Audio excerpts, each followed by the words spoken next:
Now for our story. It was the afternoon of the day following Lisa Fenner's return from the hospital. Paul Cromwell had driven Lisa back to his house at Malibu Beach the day before, while Kit Meade, Mrs. Kingsley, and Lisa's baby son had been taken to Kit's house a few doors away. This had been a strange day for Lisa. In the hospital, there'd been the activity of the daily routine, which had helped break the monotony, so that Lisa had less time to review the past, to go over and over the events of the last months in her mind. But today, lying in the room Paul and Max had prepared for her, Lisa had been alone most of the time, thinking. Paul had come in a little while ago, had stayed for a short time, and then had left for the other house, Kit's house, to see that everything there was going smoothly. Lisa had tried to absorb herself in the new novel Paul had brought her, had skimmed through several magazines. But it was impossible for her to concentrate. At last, she rose and slipped on her dressing gown, walked slowly to the window. From where she stood, Lisa could see the corner of Kit Meade's house and the window of the room she had occupied while she lived there. As she watched, Mrs. Kingsley's form appeared.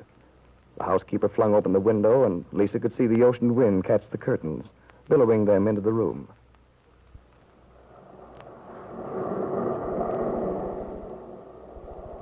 Mrs. Kingsley must be there to take care of the baby. In the hospital, they used to feed the babies about now. I wonder why she opened the window so wide. The breeze from the ocean is quite chilly. I hope the baby's covered up. It would be so easy for a tiny baby to catch cold. Can't be too careful. I wonder how much experience Mrs. Kingsley's had. Oh, of course, she's very efficient, but it's different taking care of someone else's baby. No one ever cares as much as a real mother. My baby will never have a real mother. Oh, I hope I haven't made a terrible mistake. I hope I haven't been unfair to the baby. When I talked to Paul yesterday on the way home, it seemed all right. Kit wanted the baby so much, and if it hadn't been for me, she wouldn't have lost her own baby. Kit says her husband will love having a child, will have a good home as it should have, a normal home. I would have been alone. Still, I feel as if I've done something wrong. I can't feel this way. Come in. Oh, hello, Max. Mrs. Fenner, I brought you some orange juice. Why, Max, that was nice of you. I'll put it down here on the table. Thank you. How are you feeling, Mrs. Fenner? Oh, quite well, thank you. Excuse me, but ought you to be standing there with the window open? The breeze is rather cold today. Had you noticed it, too? Perhaps I'd better close the window? Oh, no. No, thank you, Max. I'll leave it open for a while. Till I see what Mrs. Kingsley... Pardon me, Mrs. Fenner? What did you say about Mrs. Kingsley? Oh, nothing. I was just thinking out loud. Oh, I saw Mrs. Kingsley for a minute this morning. Oh, did you, Max? How... What did she have to say? Well, she said she's been quite busy.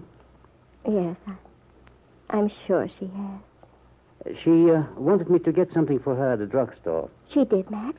What? Nothing's wrong, is it? I mean... Oh, no, Mrs. Fenner. At least she didn't say. It was some sort of baby oil, I believe. Oh, I wouldn't worry about anything, Mrs. Fenner. Mrs. Kingsley sounded quite cheerful. She said, excuse me, Mrs. Fenner, perhaps you'd rather I didn't talk about it. Oh, no, Max, please do. Go right ahead. Well, Mrs. Fenner, Mrs. Kingsley said the baby is beautiful. One of the loveliest she's seen. Did she, Max? Did she say anything else? Well, we talked quite a while. She thinks the baby's hair is going to be curly and, let's see.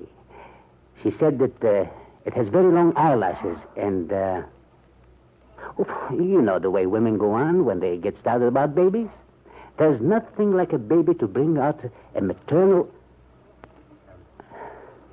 Forgive me, Mrs. Fenner. I'm afraid I'm very stupid today. It's all right, Max. Lisa had lapsed into silence then. And Max, with an uncomfortable feeling that the whole conversation had been a blunder, silently left the room. As he closed the door quietly, he saw Lisa still standing at the open window, looking toward the other house, where at the same moment in the room upstairs, Mrs. Kingsley was arranging the blanket which hung over the back of the baby's bassinet to keep off the breeze which blew in from the ocean. There, now you've had a good dinner. You'd better go to sleep. Why, he's dropped off already. Nothing in the world so peaceful looking as a sleeping baby. Too bad his mother can't see him now. It's all so strange, so hard to understand. I was sure Miss Tanner must be ill, even though Miss Meade said... Can't always tell from what she says. But Max said Miss Fenner's all right, that nothing's wrong. Then why?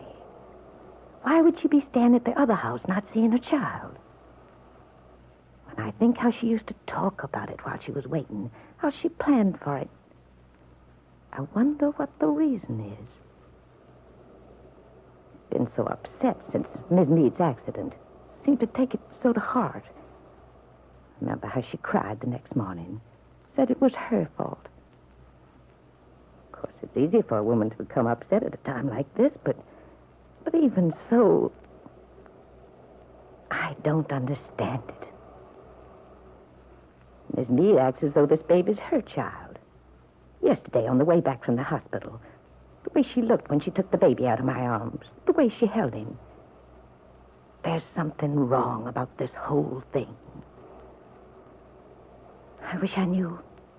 I wish I could help Miss Fenner some way. She's in trouble. I'm sure of it.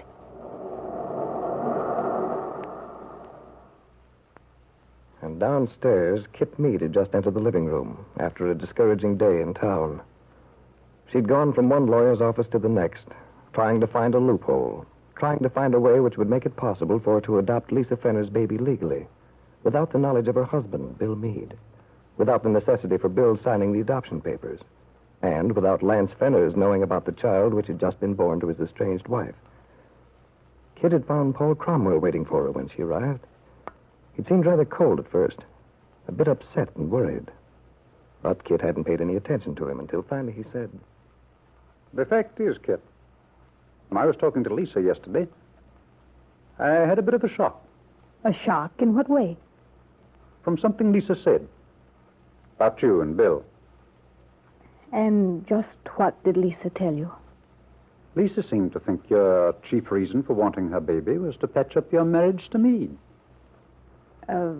Lisa told you that? Yes.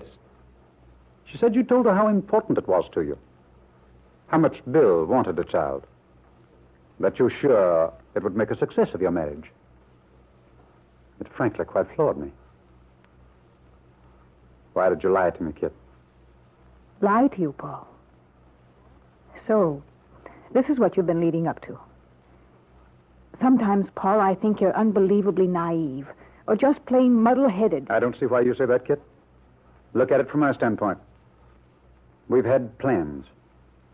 We've discussed the future together. Granted. Then, along comes Lisa with a story about your great love for Meade. How all you want is to be reunited with him. You and Bill. And Lisa's baby. Oh, what a lot of faith you have in me, Paul.